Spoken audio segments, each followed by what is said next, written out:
problems with people who go into liver failure very quickly is that we don't always have the ability to go and find a liver to transplant. If Tesco had a section saying livers for transplant, we would be in there. So what often we have to try and do is bridge patients till they are well enough to keep them alive and bridge them to the day they can get the transplant. You don't have to read all this stuff on the slide. So the aim is to try and provide adequate liver function until they have a liver transplant. And there's no signal. No signal.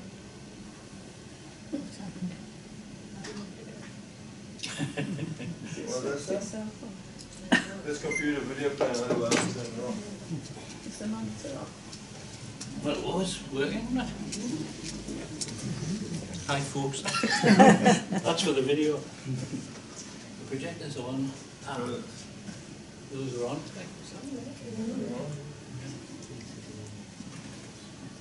Nothing on the screen.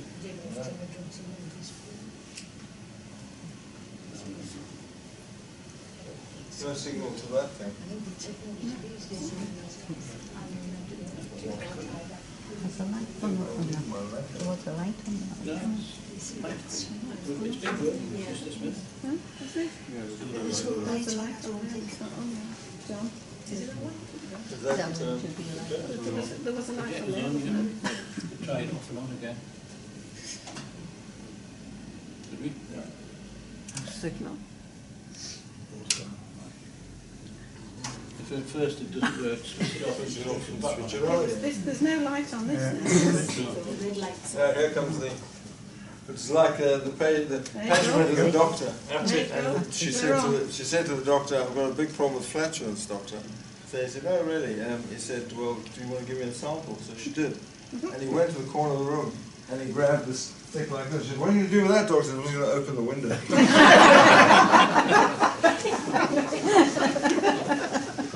Very good. It's gone off again, John. Booting off. It's off again. Let's give it a chance. Oh, there's a red light flashing now. Oh. Technology's great when it works. You heard about the man who invented the USB was buried today, didn't you? They put him in and he didn't fit, and they brought him out, put him in the other way around.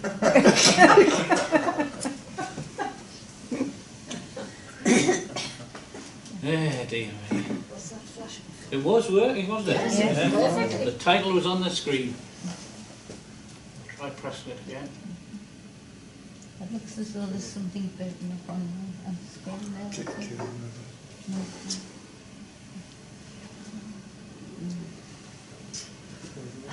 It is all free of charge, all of this. It's good you've got technology. Well, it usually works. You haven't done anything else, have you? It just went off. It sometimes interrupts with a thing about hand washing and that. Have you seen it? It does it itself. I wonder if that's it.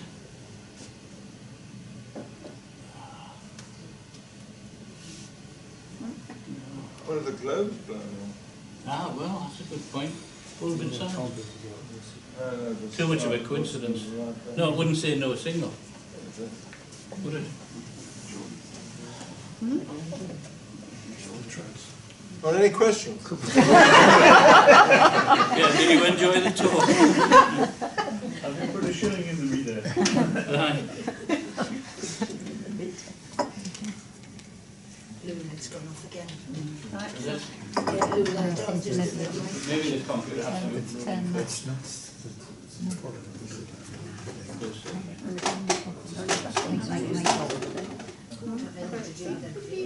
James Prentice has no problem because he's in technician. He knows everything, just No. Just in you know everything. Do you know No, no. don't let me touch things like this. No. Generally, if it's flashing, you shouldn't touch it, you know. Why? It's doing something. It's only flashing red, not blue. Definitely was good. Looking more technicians around at this. The fact that looks on there. Oh goodness, it's got the one.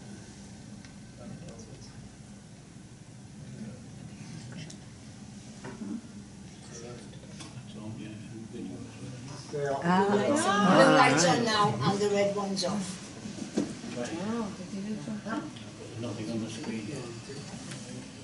It's gone off again. What's going on?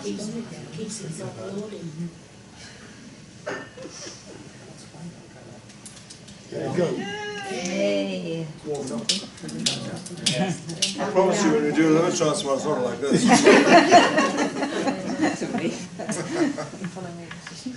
So people in this room, they can testify to that. But of course, we were unconscious at the time. I saw something there. Ah, that's the problem. Obtain a new lamp. You were right. Anyway, never mind. We'll just say yes, we want to display the message. Okay. Perfect. All right, so here we go. So if you get acute liver failure, then you need a new liver. Sometimes we haven't got the opportunity to get your liver as quickly as possible, and so we do what's called bridging. Now, there are lots of ways you can bridge to transplant, one of which is called auxiliary transplant. That means you take half the liver out of the damaged liver, and you put a piece of liver in there, a new piece of liver, and that's called an auxiliary partial orthotopic. It means you put it in the same place that you took it out of.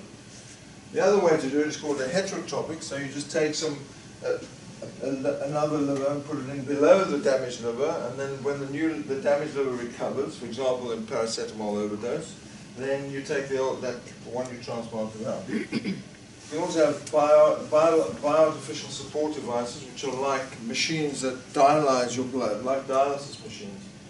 They haven't been particularly successful. There's a machine which is called the Mars machine, that some of you may have heard about.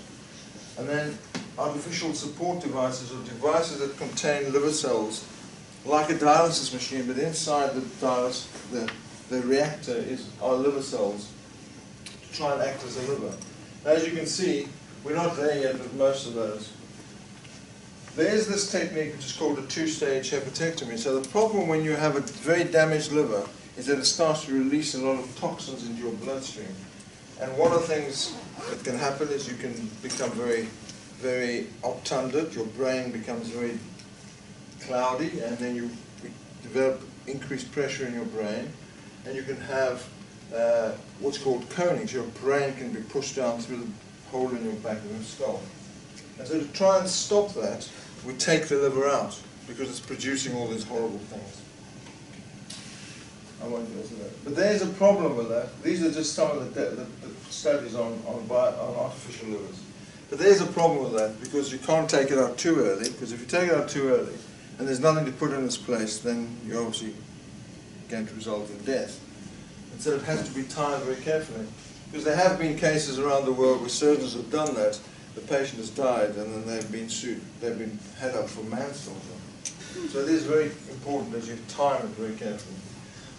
So this is a case where we had the Freeman some time ago, an 18-year-old man who had took a paracetamol overdose, and he presented to a district hospital 48 hours after the overdose, and he was transferred to us with encephalopathy, which means he was really unconscious.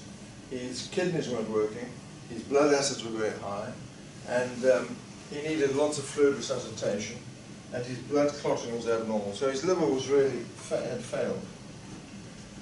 And we did what we normally do. He was put on a ventilator, and he was given dialysis, CVVH is the form of dialysis. And his blood clotting was corrected. And we do, because of what the liver releases, it pushes the blood pressure up in the brain. We put a special monitor in the head, and we monitor the pressure in the brain. And that's for two reasons. One, so that we can try and bring the pressure down before the new liver arrives. And also, we don't want to transplant someone who's brain dead. For lots of reasons, but the most important is you don't want to have someone donate their liver to you, and you use it for someone who's not going to survive. Because that's the utility of transplant, unfortunately. And so we did what we needed to do. The pressure was 22, which is up a little bit, but not excessively high. And we did all the things you need to do to reduce the pressure, and we listed the patient for a super urgent liver transplant. Now in this country we have a system where we don't have a national waiting list for liver transplant. In other words, it's not just one list and everyone's on the list. Each unit is allowed to list the patient separately. And there's lots, I'm not going to go into that because there's a whole debate about that. But when it comes to patients who are dying and have 72 hours to live, we do have a national waiting list, and it's called the super urgent list, and so it's first come, first served. So if we put on someone today, then they will be the first in line. The next patient from Leeds, they'll be second in line. If Leeds were above us, our patient is second, but that's the way it works. And there are people in this room who were on that list. After 12 hours on the waiting list, the patient still didn't have any liver, and he started to develop some problems with his brain. So his pupils started to dilate, and that means that the brain was now under quite a lot of pressure. I won't ask you what to do next, because so we discussed about taking out his liver to try and reduce that problem. But we couldn't really do that until we had a liver coming from somewhere. We knew there was a donor and was going to be donating a liver to him. So after 20 hours on the list, which is quite a long time on the list, we did have an offer from someone who was 53 years old. And the liver was from a donor after cardiac death. And you may or may not know that there are two types of donors. There are donors who have got brain death. In other words, their hearts are still beating. And there are those who have cardiac death where their hearts have stopped beating. And they used to be in the minority until about 5 years ago, when they've become equivalent numbers. And they also have their own problems, but we use quite a lot of those types of livers now. And so we agreed to accept that liver for him, and we agreed that we would go ahead and take his liver out and wait for the new one to come. But unfortunately, during the time that the surgeon, our surgeon went to get the liver from the donor, he felt it was unusable. It was very damaged. So we had to wait longer. So we couldn't take his liver out at that time. And then the problem is that the donor was found to have cancer, so we turned it down. Then at 26 hours after he was now on the waiting list, his pressure in his head was going up. There was still no liver coming. And he was pretty sick at this time, and the question was whether we tried to buy some time by taking out his liver. And at 32 hours on the waiting list, there was a second donor offer for a 26-year-old man who was a young man who had a road traffic accident. And so at 34 hours, he went on the waiting list. He went on to have his liver taken out, and this procedure, which I'll show you on the slide. And he stabilized once it was. And then eventually he got the liver put in at 42 hours, which is a long time to wait. And it wasn't the greatest liver in the world. It was very fatty. I don't know if you can see that. But fat in the liver is not a good thing. So we went ahead, and he had a successful liver transplant, but unfortunately he developed brain death and died after 52 hours. And the question is always arising is when you do that procedure. So we're going to do this procedure, which is to do a hepatectomy and pull the vein shunt. It means you take the liver out and attach the vein that normally flows to the liver to the vena cava, which takes the blood back to the heart. When is the best time to do it? And there's lots and lots of debate about that. I won't go into all this, but the first time, the first procedure was done in 1988 by a chap called Burkhard Ringer, who was in Germany. And in Germany at the time, the laws were very loose, and so people were doing it a lot, until he unfortunately was head up for manslaughter for doing this procedure. And as a result of that, it all stopped. But as you can see, that if you wait too long, you get the bad outcome, and if you do it too early, you get the bad outcome. So it's all about timing.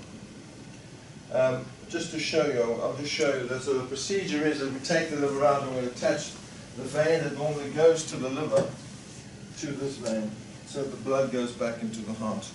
And you can stay like that for about 12 hours without a problem.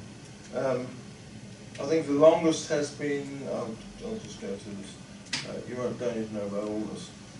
But the longest has been, I think, 20 hours. So 20 hours, the longest has been 60 hours. So on average it's 20 hours, but this is a publication from King's College, and they kept the patient without a liver for 60 hours. So that's the longest published.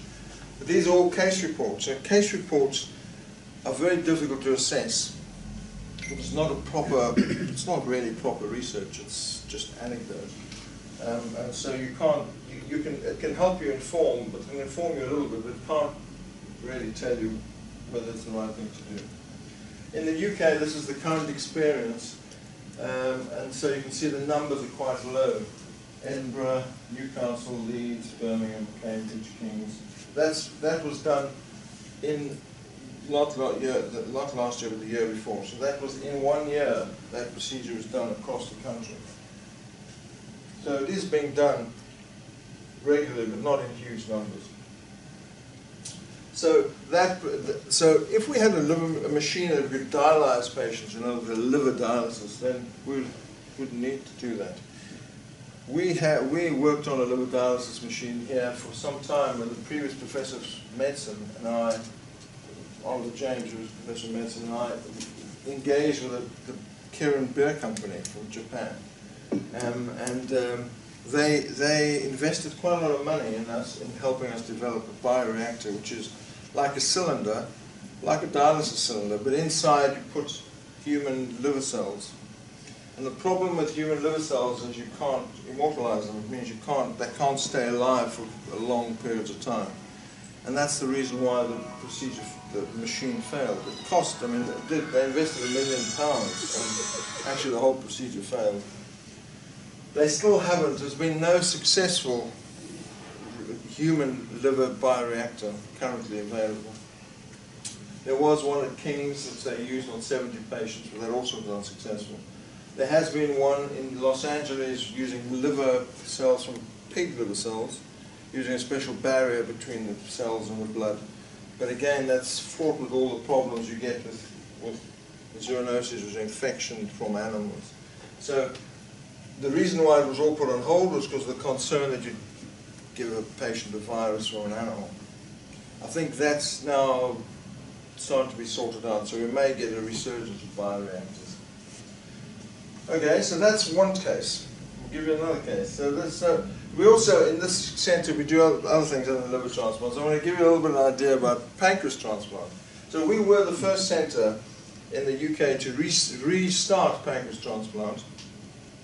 It was done in the 80s, and then it fell into disrepute because of the complications and patients doing really badly. And we researched it. So I did my training in Johns Hopkins in Baltimore, and there we did quite a lot of pancreas transplants. So we started it here after a few years that I've been here. And we have a very successful program. It's done either as a kidney and a pancreas, called an SPK, or a pancreas after a kidney transplant, or pancreas alone. But it's done for patients who have type 1 diabetes and kidney failure primarily.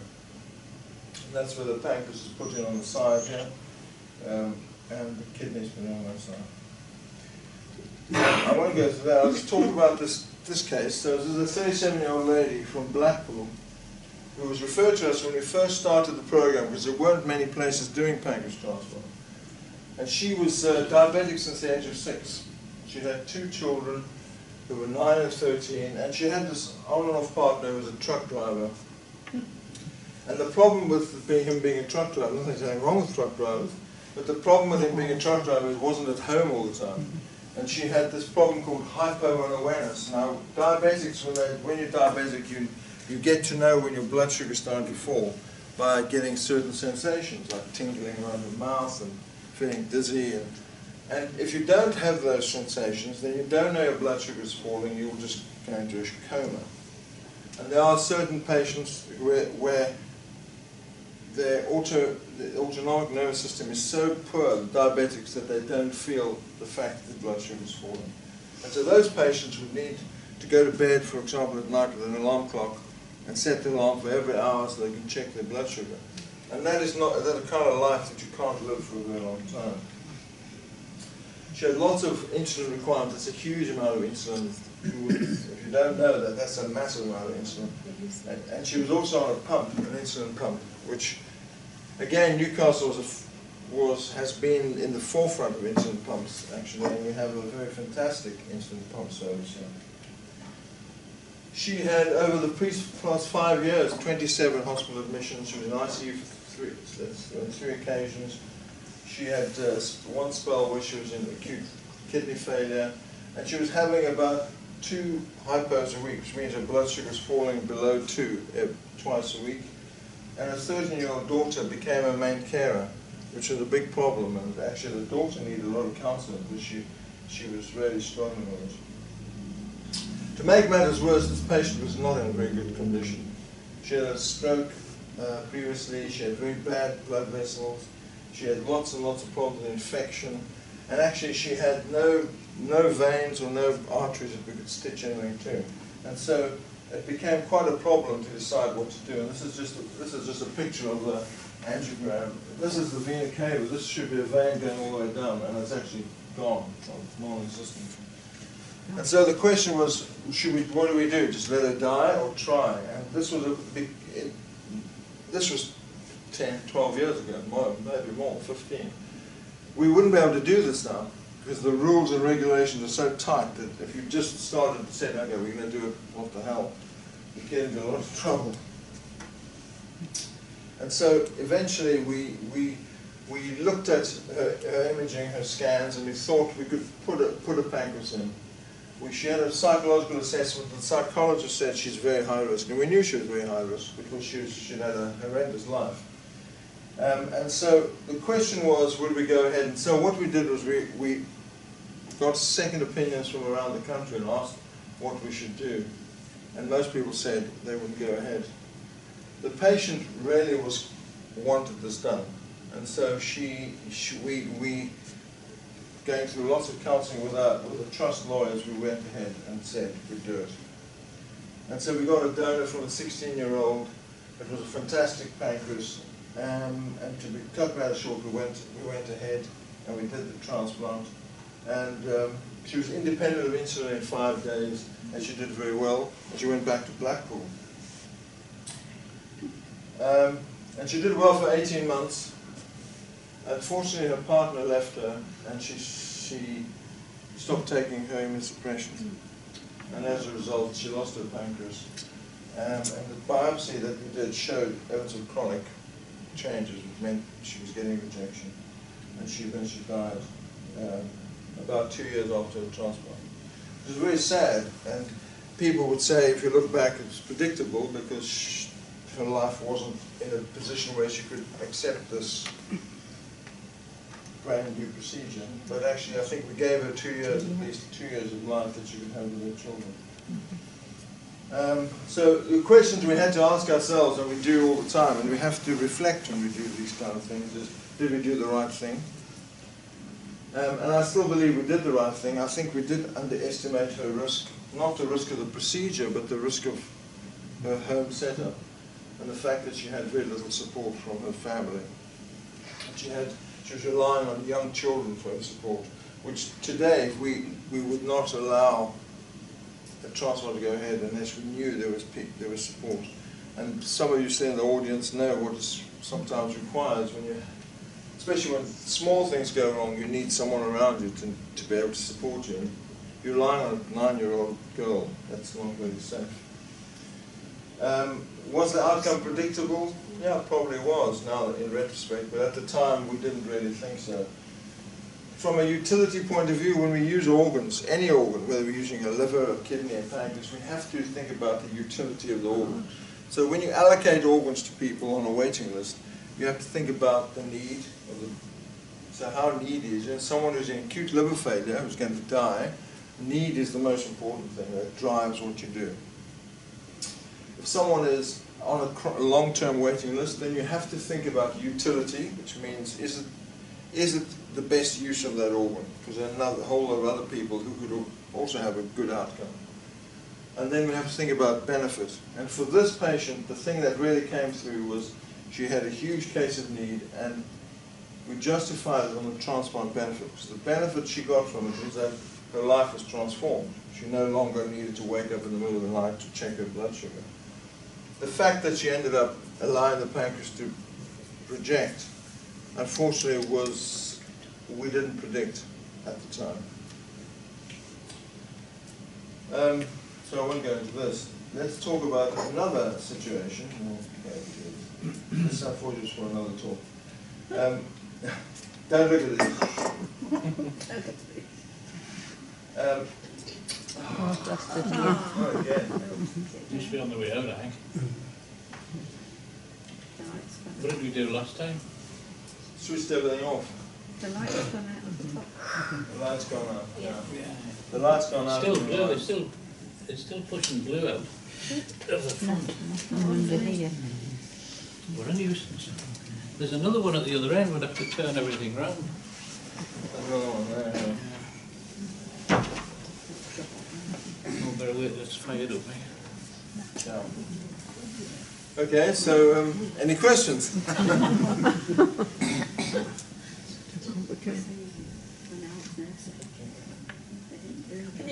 Can you reuse an organ once it's been transplanted if it's then not a successful case? So, you mean immediately or Double later on?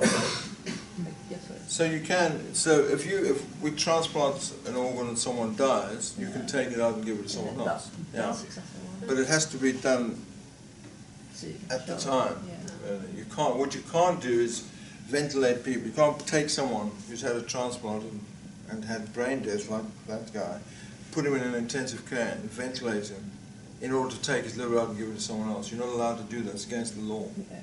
Now, in other countries you can do that, but we're not allowed to do that here. And that's following an issue that happened in Exeter, so it's basically called the Exeter rule. So you're not allowed to ventilate people for donation. So, but we have used organs that have been transplanted before. We have used organs from people who've had other transplants, so for example lung transplants or heart transplants. If the liver's okay, we've used it. We've used the kidneys in people who've had the other transplants. Do you think it'll ever get to a point where you'll have open access to, rather than people having to say, I'll put my name on the transplant list, I will be a donor? Donation. Yeah. So, do you think there will be... Opting out is Yeah. what's talking So you have about to now. opt out rather than opting in? Well, there's been, the opting out has not worked. There's no country in the world that does opting out as you say. Everyone's organs belong to the state. No country does that. Austria is the closest, and even then they still have the caveat that the family, if they object, can change it. Even Spain, where all the organ donations gone up excessively, they don't have opting out. So it's because once you ask people to opt out, then you almost force them to opt out. So what happens is the backlash is that they opt out. Whereas if you have the soft opt out, like they're doing in Wales now, where they're saying, you know, if you want to opt out, then you can opt out now, but after this date you can't. They have had a significant number of people opting out already. Okay. So speaking as the president of the British Transplant Society, we're not in favour of it because we don't think it's going to. It has a backlash, which is often not. What you need to do is we need to change the system as we have it. So at the moment, if you're on the organ donor register, then your family can still turn your organs down.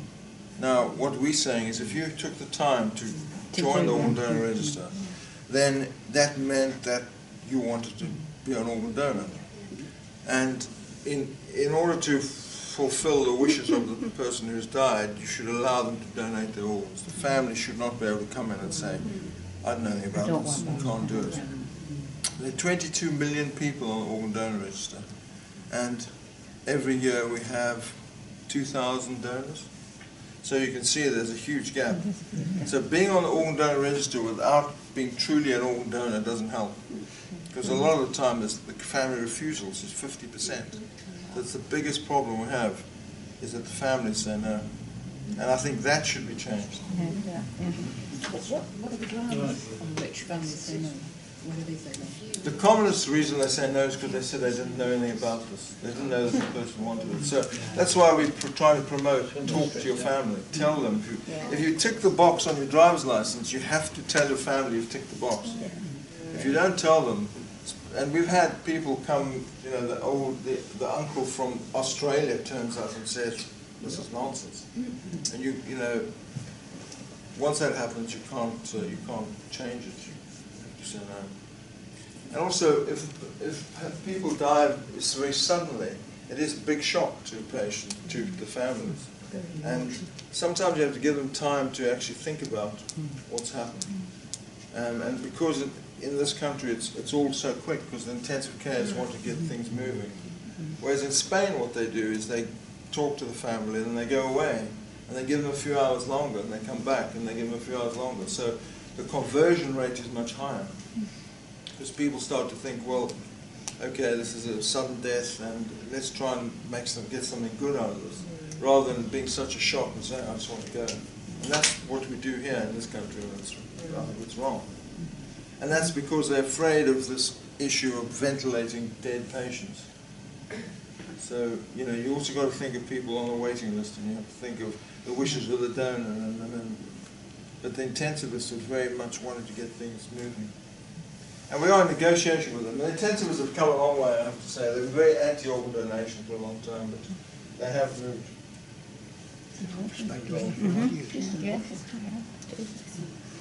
So we have to wait again for the welcome. I'll just give you one more case and then you're done. This is dragging out. You all want to go home now? No. Come a long way to listen to you. Can I just tell you about the carol service, which is in the newsletter on the 30th of November. That's actually a Monday. So it's actually going to be on the 29th, on the Sunday, until further notice, because we haven't arranged it yet. But anyway, it's the 29th of November, the carol service. You're all welcome to come, of course. It's an excellent afternoon, and you'll hear some nice stories. And I'll make further announcements every time this goes on. Thanks, John.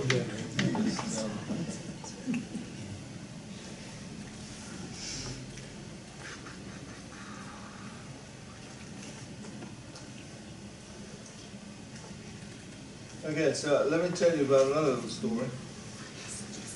There's another young guy. So one of the other things we do, and again, Newcastle is very ahead of the game with living donation. So we do a lot of live donor kidney transplants, and it has become the commonest type of transplant we do in this country is living donation. So we last year we did 1,093 kidney transplants from deceased donors. That's organs donated, and 1,100 kidneys from live donors. And actually there's an initiative that's called Give a Kidney, One's Enough, which appears to be okay. And we have now, up to this point, 200 altruistic donors. So altruistic donors mean that people donate to no one in particular. That's called non-directed altruistic donation. So they just, very often on social media, they'll read something on Facebook, they'll see someone saying, I'm really struggling, and they will go forward and say, I want to donate my kidney. And they can say, I want to donate my kidney to that person on Facebook. That's legal, as long as they don't meet each other. They're not allowed to meet each other. And as long as there's no money changes hands. And so that's a big promotion nationally, and it has made a huge difference to what we do.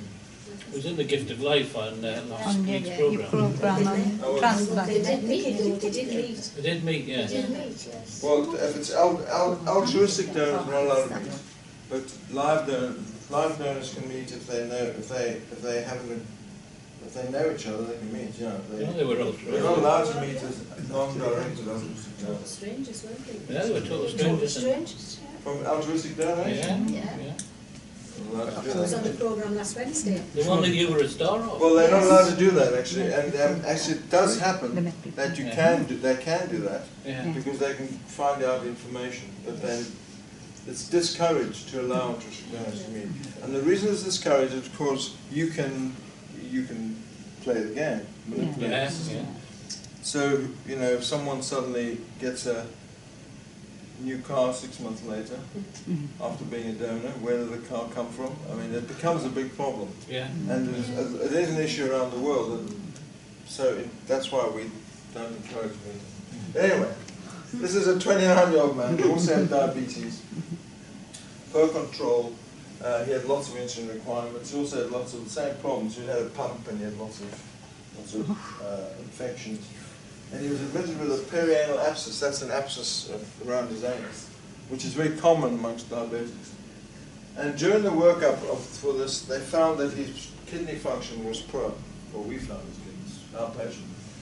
And over the next 6 months, he developed kidney failure from his diabetes. And so his mother and his brother both offered to be live donors.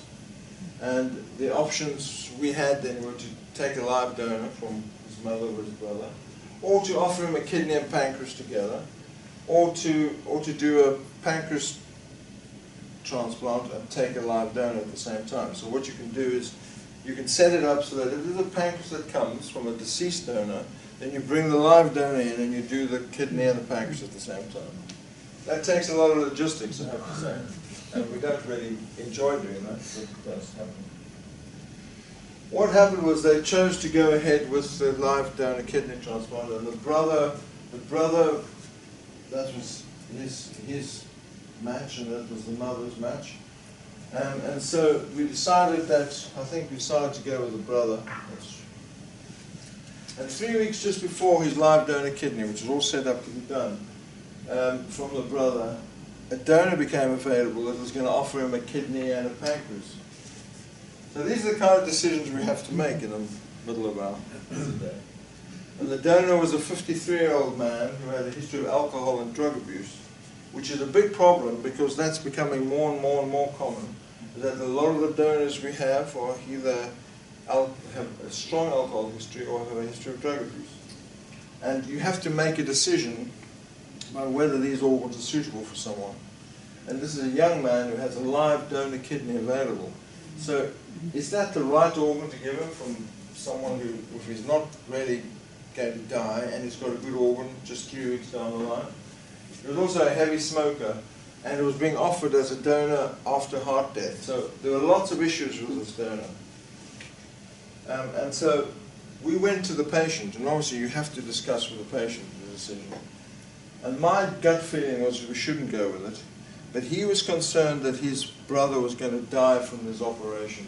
And so for him, the most important thing was that his brother didn't have an operation that was unnecessary, and he decided he wanted to go for the organs from the deceased donor.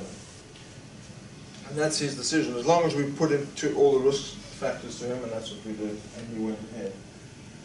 And so he had his operation, and the kidney didn't work immediately, and the pancreas did. But by day 7, he developed a big problem with what we get with pancreas transplant, which is called post-transplant pancreatitis, which is a very severe condition. And to cut a long story short, he then had some bleeding, he then had his pancreas embolized, and he lost his pancreas. And so he had to remove his pancreas on day 56, and his kidney function had a creatinine of 256, and that's not very good. So here was a young guy who had a fantastic kidney on offer, and we gave him organs from a very marginal donor, and his outcome wasn't very good. And so those decisions always make you think very carefully about what you need to do. But the most important thing is that the patient has to be involved in the decision, and he knew exactly what he was doing. He understood that these organs weren't as good as the one he was going to get, but his main concern was that his brother remained well.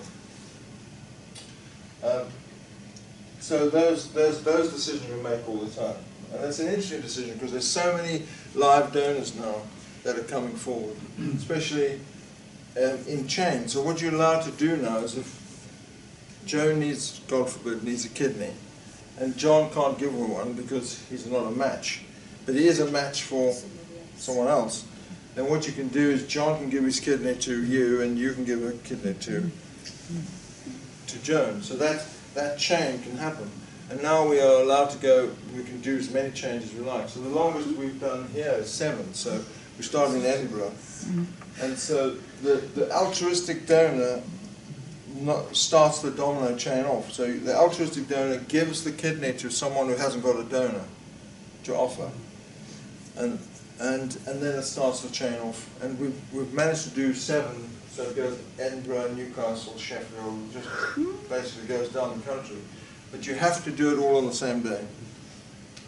So it takes a lot of logistics. So there's someone whose job it is, she's the national lead, and she has to coordinate all those things every time it happens, which is a bit of a job. Okay, so finally let's talk about this problem, which is now back to the liver. So this is a big problem with liver transplant, and that's hepatocellular cancer, which is very common in patients who have cirrhosis, unfortunately. And so when someone has hepatocellular cancer in a liver that's got cirrhosis, we always have this debate about what's best to do. Is it best to remove the cancer by surgery, cut it out, or whether it's best to transplant the patient? And if we had livers on the shelf in Tesco, we'd probably transplant everywhere, but we don't have that.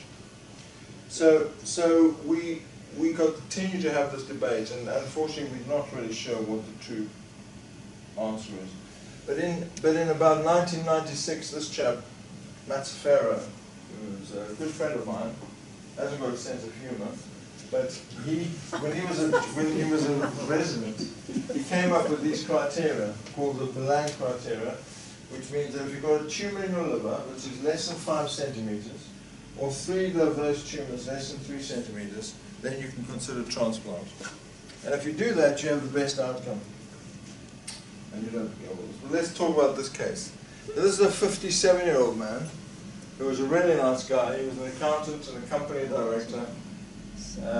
Drove a Maserati. He was a great guy. And he only had alcoholic liver disease. And used 70 units a week.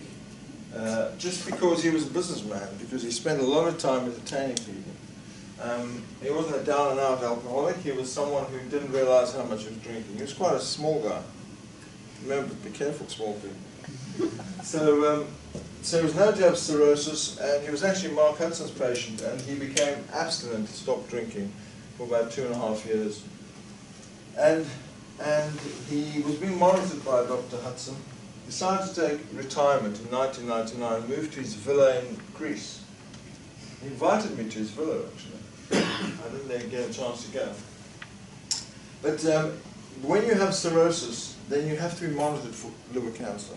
And the way we monitor the liver cancer is to do this test, which is called alpha-fetoprotein, which is a blood test. It's a protein that you measure in the blood, and an ultrasound. We do that every 6 months, and that is really the recommendation across the world.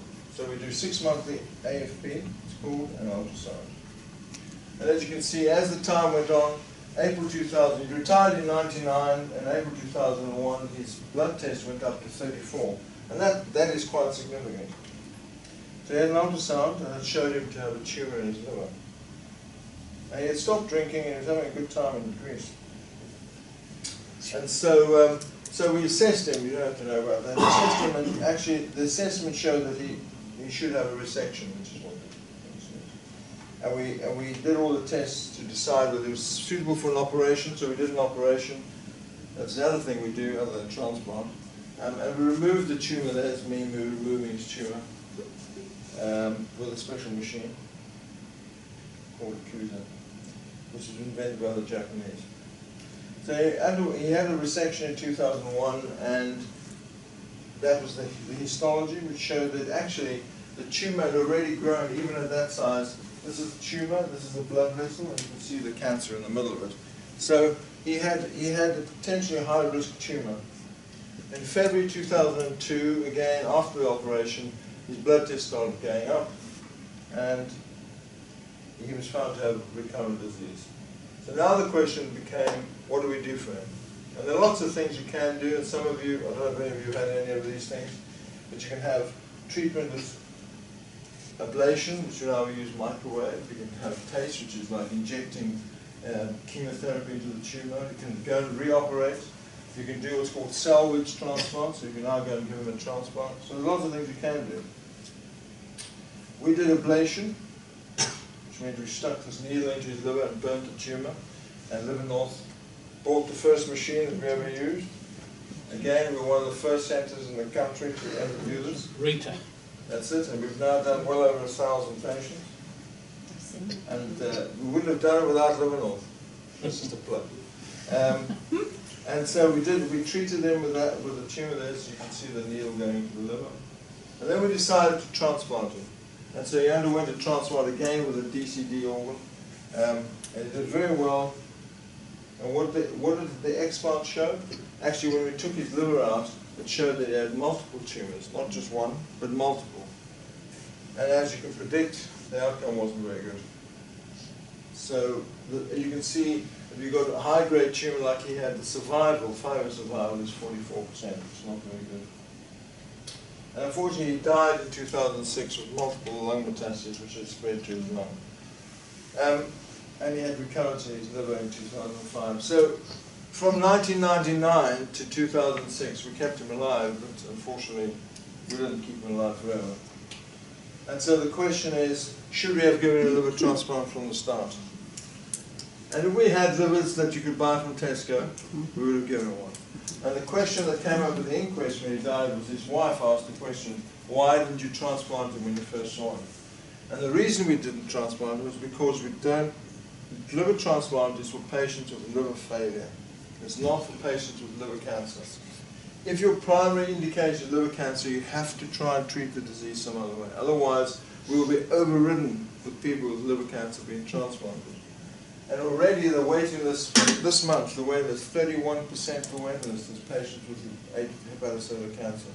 So it is taking over the waiting list, so we have to be very careful about what we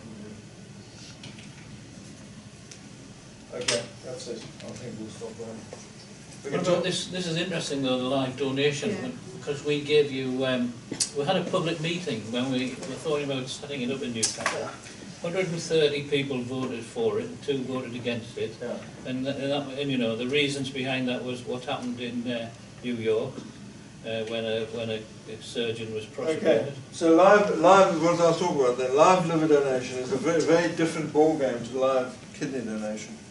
So live kidney donation has a mortality of 1 in 3,000, and in fact in this country there hasn't been one single death from the operation. Then one patient died 3 months later at home, one day in the died. But no one's died from the operation. The problem with this operation is if you're going to give this bit of liver to an adult, that's what adults require, this bit of liver, that operation has a mortality which is close to 1%. That's as high a mortality as I would get from operating on someone with liver cancer who needs half their liver removed. So that's a huge risk for someone who's completely well donating their liver. And so it becomes a very ethical issue as to whether or not it's the right thing to do. And the problem is when you're faced with your wife or your mother who needs a liver transplant, then coercion becomes a very big problem when they're going to be dying very quickly. And in the Far East, this is the procedure of choice because they don't have deceased donation. So places like Korea, India, deceased donation is increasing, but it's still very small. Japan, there's no deceased donation, it's all live donation. And there is no doubt that within families there's coercion. So once you know that your son is suitable donor, are you going to sit at home watching your mother die? So even though they're not saying you have to do it, we know that coercion happens. So the mortality, if you take the left lap percentage, is low, 0.9, and that's for a child. So if you give it to a child, that's not a problem. And so we encourage the donation to children. So giving it to a child, you just take this little piece here, and it carries very little risk for the adult. But for giving it to an adult, it carries a high risk. Why do people do it? Why would you want to donate half your liver when you know that there's a risk of 1%? And it's a very interesting question. I mean, I'm not going to go into I don't believe altruism truly exists. I think there's a spectrum between egotism and altruism. And I think most people are not altruistic. You have to learn to be altruistic. And you can see the quotes at the bottom there. But I think a lot of people do this because they have this hero complex. So they want to become heroes. And I think this is a very dangerous way to be a hero. Because the risk of death has increased significantly. And this is all really about risk, how much risk people are prepared to accept. So that's what this is about. It's not really about living donation. But this is to say that when you tell people about the risk of this procedure, then sometimes they don't hear what you say. So perception of risk is affected by all these things: immediacy of the effect, controllability, novelty, catastrophic events that may or may not happen. And a lot of the time, it's about feeling like you're doing something worthwhile, and that's why people do it. And also, how you frame the outcome to the patient. I don't have to talk about this. This is all about risk. You don't want to know this. The one thing to say is that patients will accept far more risk than doctors will. So actually, when people are faced with death, they will say, "Do whatever you can to help me." The problem is the families who were left behind don't actually understand that. So you can stand in a court and say, "He said just do whatever you can," and that doesn't wash anymore. But actually, when you ask patients, they will accept a lot more risk. And if you're facing death, you'll say, "Do whatever you can for me." And this is Tom Starzl, who's the guy who invented liver transplant, who I worked with, and he's an amazing guy. And he said patients will accept far more risk than you think. After all, it's their lives, and that's what we always forget sometimes as doctors. That we are much more conservative than the patients are, and because we're concerned about what could happen to us. That's the problem. So living donation, what's happened with it in this country. Last year there were 32 live donors, liver donors, only 32, of which 26 were for children. So adult living donation is very rare. And the problem is that if you don't do it often enough, you get more and more complications. So what we've decided, and I, for my sins, am the chairman of the Liver Advisory Board, we've decided that only centers that do pediatric liver transplant should do living donation full stop in livers. Because without doing the pediatric surgery, you're not going to get enough experience. And so all you'll do is harm patients rather than help them. So while I'm the chairman of the Liver Advisory Board, we're not doing it anywhere but in a pediatric center. And they are? Birmingham, Kings, and Leeds. Yeah. So anyone in this center that needs a live donor, we now have a strategy to send and a pathway to get the patient to the right center. So it wasn't a waste of time having the public meeting, though, was it? No, the public meeting was that the patients in the North East accept the principle of living donation. Yeah. Whether we do it or not, we don't not doing it because it's not safe. Because we would not do more than 1 or 2 a year. And all we do is kill people. That would be the wrong thing to do. So it's important that we do the right thing.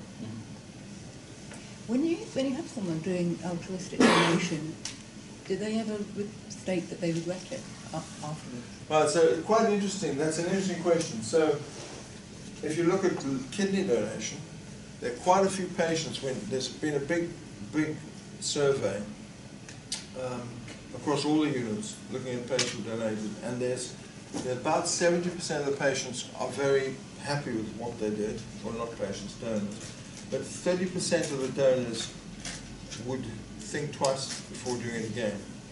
If you look at the liver donors across the world, there have been 2 big studies, one in the United States and one in the Far East. Not one liver donor has regretted it, even if the outcome has been bad. So it's quite interesting that they're different groups of people. So the kidney donors do, because I think the kidney donors think it's going to be very straightforward, let's just go and do it. And then if they get a problem, they're very unhappy with it. But kidney donation is done keyhole now, so they're in hospital for 24 hours. And the complication rate is very small. Whereas in the old days, you should make a big slasher, take out your 12th rib. It was a whole nightmare. Now it's just very quick. Bill, the government measures around performance, mortality rates in particular. Yeah. Has that had any impact on clinicians' decisions around risk factors? Yeah, absolutely. So we are monitoring. So transplantation of all the specialties, and I do a lot of oncological surgery, but of all the specialties, transplantation is the most monitored. So we monitored every month using what's called a Cusham score, which is like a cumulative mortality score. And so you score against yourself all the time. And you monitor what happened last month. If you were worse off this month than last month, then you get triggered and they come and investigate you. So of course you have people being very conservative. So that happened with the cardiac surgeons a few years ago. And as a result, cardiac transplant just disappeared, almost stopped for a while. They're back up now, but and it's human nature. Saying, well, why should I do this if they're going to come and some patient may die or have a complication and I get into trouble? So there's a fine line between being over-regulated and under-regulated. So, and I think we've now found the balance. What they've done is they've put the right people into the jobs to allow the regulation to happen without interfering with the practice. Whereas when it started, I think it was too over-regulated.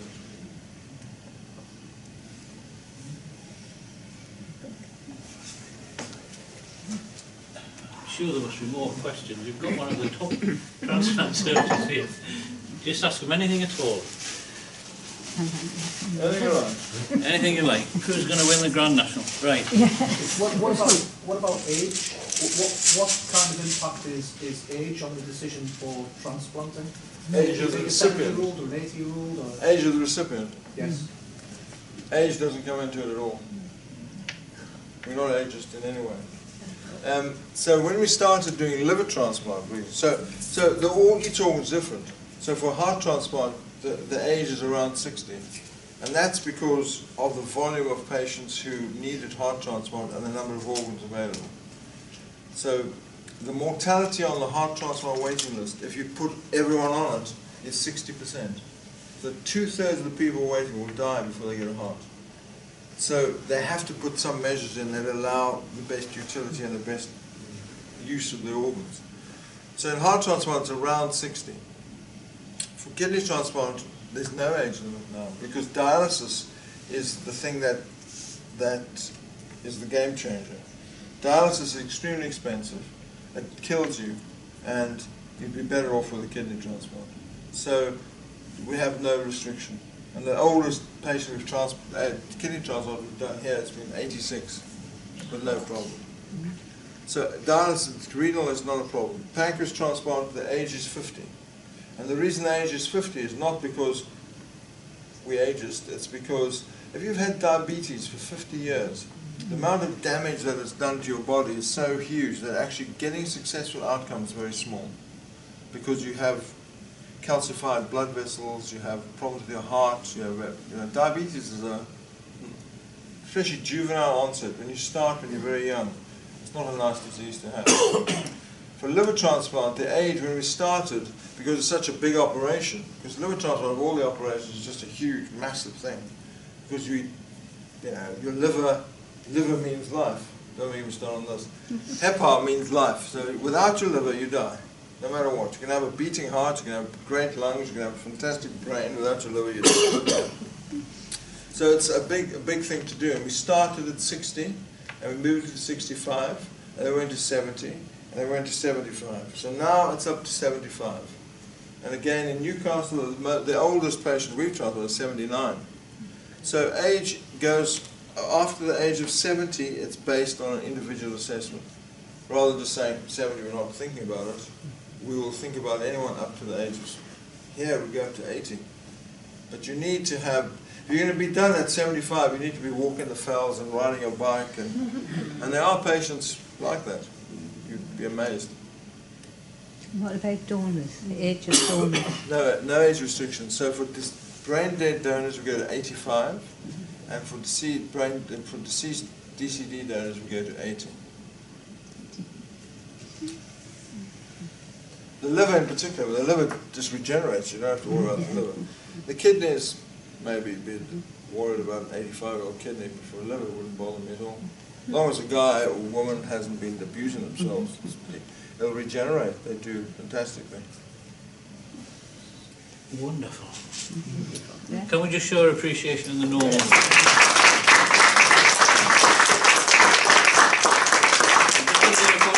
Here, there's Alf's going to do it. Alf's assigned it, so I expect this to be ruined. Gone. This is a very special pen. This is my special This pen. is a really special one, and there is only one like this. Yes, honestly. No, it's not a joke. There's really just one, and it's for you. Your finger might be in that set. That's it.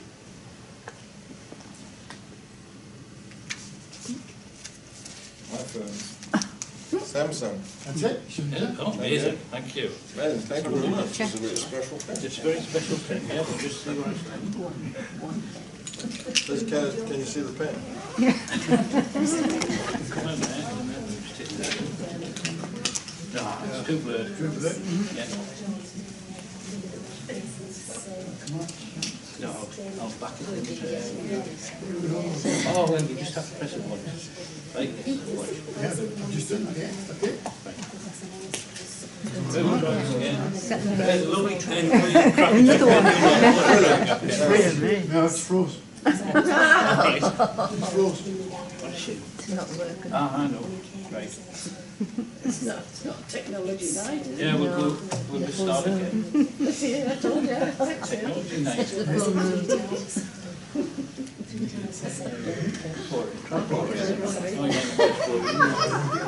Put it all back there. Just try just anything else. See what happens.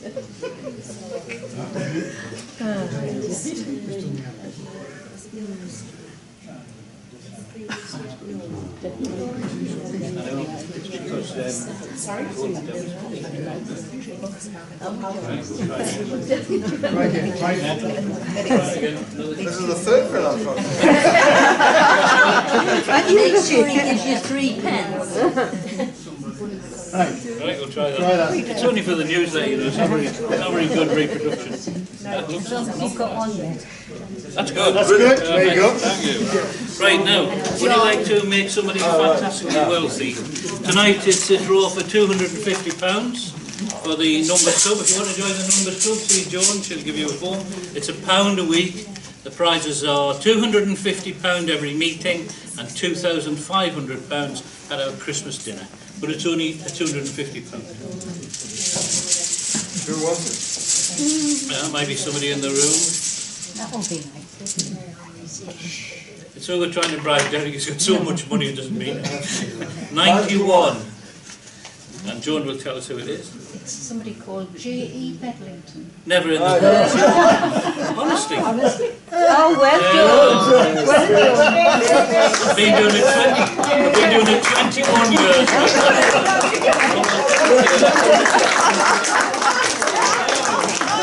Well, that's amazing. I always said I'd put the money back in, but I'm not going to. I only said that, I didn't mean it. Right, the next one is that we've had a raffle tonight. It's been running a raffle. There's a glittering array of 4 prizes here. And £27. Thank you everyone if you bought a raffle ticket. And Professor Manners will now pick my ticket. I haven't bought one, dropped it. And the winner of the first prize is 406. 406. Hey, it's me.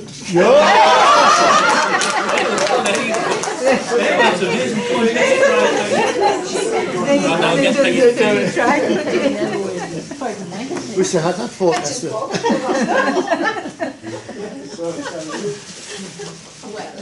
Let's see what the lady loves. She loves milk tray. Well rigged tonight, wasn't it? Right. I told you, the lady loves milk tray. The next prize is 752. 752 on this peachy ticket. There we go. Oh, good man. Good man. You've got to pick this one as well. You get your choice of the 3 prizes. Well, you have to give us thoughts on all the donations.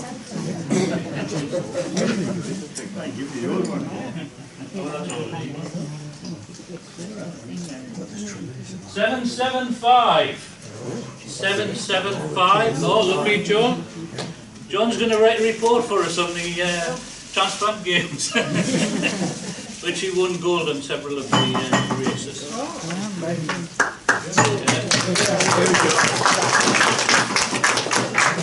It wasn't really him, you know, it was his donor that won. He was running inside John's body. 779. 1 prize left, 779. Oh, well, there you go. Thank you. Now, Olivia is our newest governor, and she's going to come to all the meetings and do lots of work. I've done lots of work. So, for us, I'm talking about. That's it, folks. Now, that's it, yeah, we're finished now. It's great, isn't it?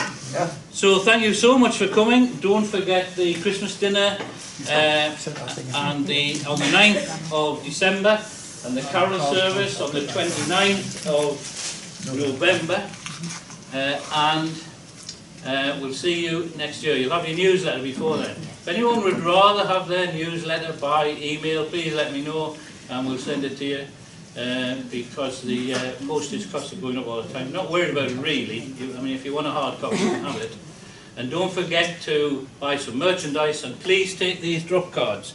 I'm going to force some into Professor Manner's pocket so that the clinicians have them as well. Right? Please take those. John, can I just say thank you to everyone who donated and sponsored Philip and Janet. Oh yes, Philip. They sent you a £500. £500. We got our first Great North run-in. Yes. We got £500 from Hilda's son and his wife. Yeah, written to them, got their certificate.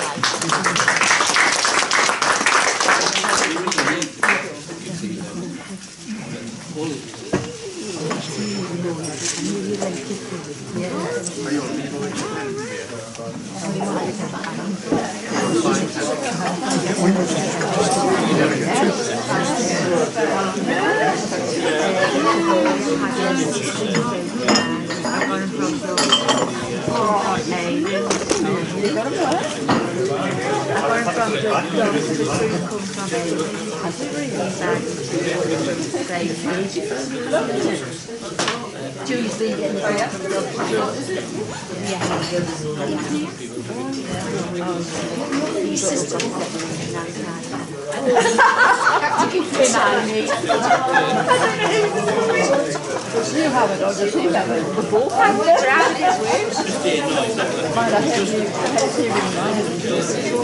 But you know the one you read.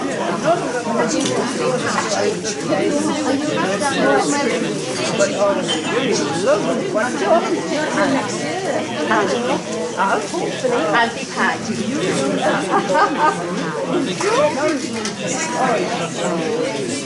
And I had the course of I'm glad you let me see him. Good, yes, we got I don't know whether I've got me of mine on. No, I don't think they're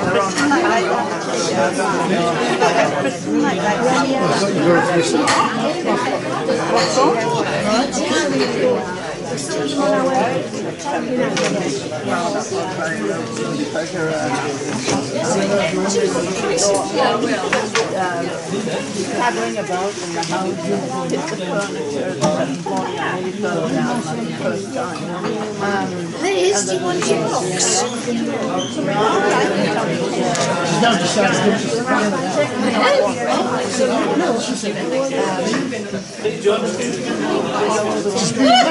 I'm kidding, that's sort of mood all day, you know. That doesn't work. So what does it do to you? Do you have an accident? Well, I've got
Did you drive her here?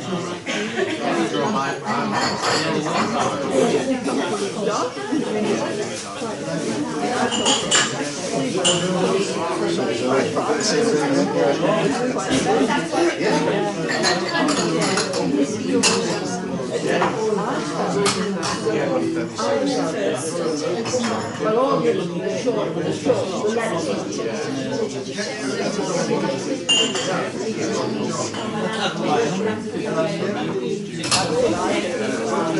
But the stuff that we get running through now, John, is Christmas card. So I've got one of them. And there was a knife kit. I thought they would have been dodgy for the family.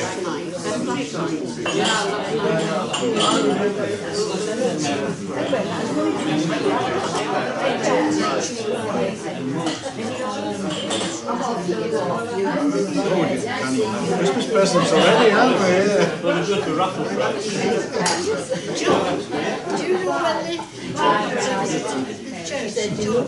No, the contract doesn't know, but I'll put it out.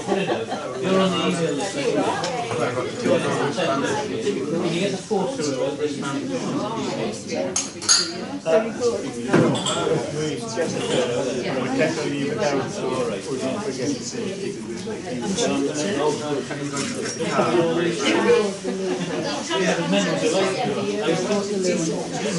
Right. How do we get the money to you then? Thank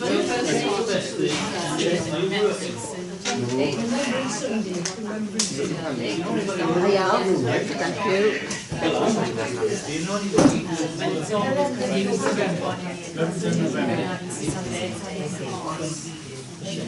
Yes, I know too. It was amazing to see. She's coming. Yes. Nice to see you. How are you doing? Yeah, everyone likes you. Yeah, she's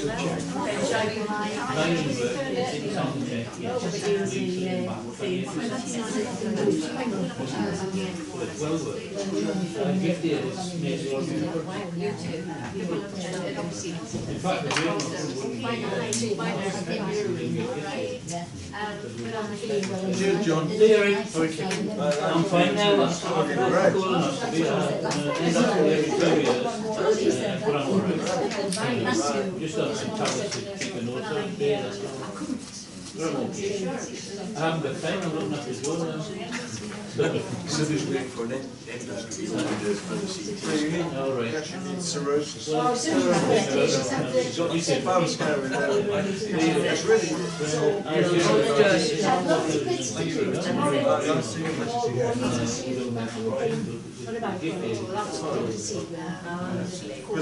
score will go. Oh, please.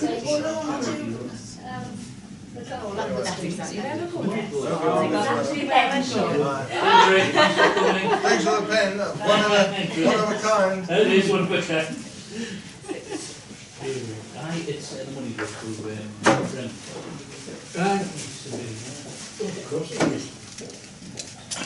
We're millionaires and more. He is. He's a multi-millionaire. everyone who runs in the Great North Run. Well, he